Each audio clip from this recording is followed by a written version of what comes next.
My spirit was still strong.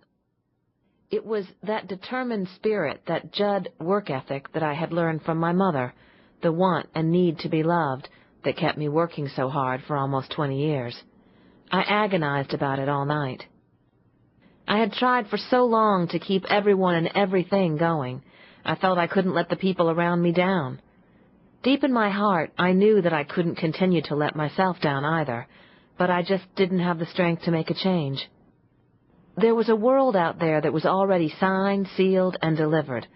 For me to make the change would be to call a halt to the party, and I didn't have the ability to do that. In the studio, I knew how to say, "That doesn't work for me." But in my personal life, I couldn't stand up for myself. I found myself thinking, I will either make it through this crisis or, well, if I do have a heart attack, I'll have to stop. I now stood at the crossroads in a struggle between selfless and selfish. When I woke up the next morning, the sun was shining, thank God. Even though I had not slept much, I was thankful for the new day. I called Carrie's direct line at the office to check in. "How are you today?" she asked. "I feel so much better," I said, trying to sound enthusiastic. "I just needed someone to talk to. Thanks for being there." "Are you really okay?" Carrie asked. "Are you sure you don't need me to do anything for you?" She still sounded worried, so I tried to reassure her. "I'm fine," I said confidently. "I'm just anxious about the album and the tour and the wedding, but like I always say, the show must go on." And so it did. Less than a week later, I was going about my life as if nothing was wrong. On the surface, things seemed to be going very right. So much was happening. My 6th solo album, What the World Needs Now Is Love, had been out for 2 months, and the first single was flying up the charts. Calls flooded into the office daily, and the calendar was filling up fast. I was already booked far into 2004, and through the next few months, I was scheduled to travel from New York to Los Angeles to visit radio stations and perform on television shows, gearing up for the concert tour beginning in January. I was also busy putting the final touches on my wedding in November to D.R. Roach, who had been my road manager for 11 years. Immediately after the wedding, Roach and his 13-year-old son, Zach, were moving in with my 8-year-old son, Elijah, and my 7-year-old daughter, Grace, and me.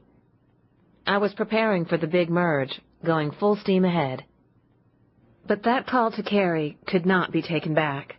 Just that one short phone conversation was the beginning of acceptance for me. I admitted that I had a problem, and the call continued to weigh on Carrie's mind, despite my trying to put up a good front. It was the beginning of a chain reaction that would end in a life-changing, life-saving year. When Julie Colbert, my agent at William Morris, called to ask Carrie if I might consider allowing Oprah to film my wedding, Carrie relayed her concerns about my schedule, mentioning my phone call. Then, during a girl talk call to Oprah's producers, Julie passed along the information. "Wynonna feels she's hit a wall." And so I received a call from Oprah saying that she wanted me to come to Chicago to talk with her about everything that was going on in my world. She had learned, she said, that I was worried about my health and that I truly wanted to do something about it.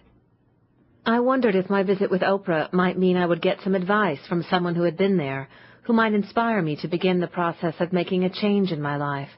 I accepted the invitation. On October 29th, I boarded a flight to Chicago. I had butterflies in my stomach all day long, and by the time I buckled myself in the seat on the plane, the butterflies had turned to knots. Roach sat next to me and took my hand for our usual takeoff prayer. He could tell that I was emotional, and so he continued to hold my hand as we sat quietly waiting as the plane took off. I leaned forward and looked over at Carrie, who sat nearby.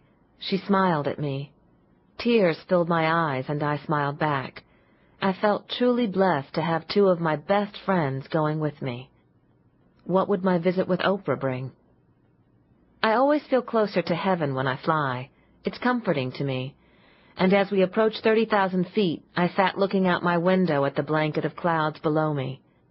I realized that it had only been a few months since I had received the bad news from my doctor about my health, and now here I was about to sit face to face with one of my heroes to tell her my story.